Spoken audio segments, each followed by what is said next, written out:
Takže čau lidičky, vítám vás při dnešním videu a dnešní videjko bude teď jedno slovo. Takže jdeme na to. Dovolená, Chorvatsko. Co máš na sobě? Šaty. V jaké místnosti se nacházíš? Pokoj. Co má...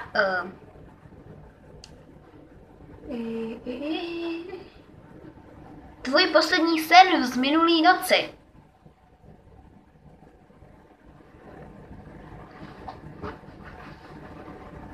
Žádný? Domov? Dobrý. Jméno? Stella. Proč jsem řekla zrovna Stella? Co děláš? Koukám.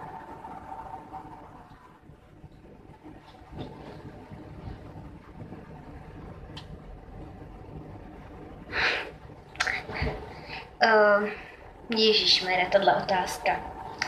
Láska.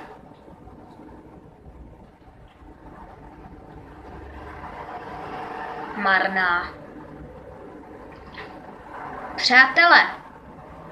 Úžasný. Sourozenci.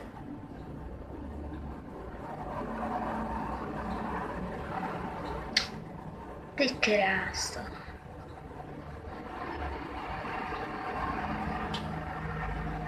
Promiňte, tohle nejde na jedno slovo. To se vám strašně moc omlouvám, ale tohle nejde na jedno slovo, protože já mám dva sourozence, malýho a velkýho. Ten malý je hrozný, ten velký je hrozný. Hrozný.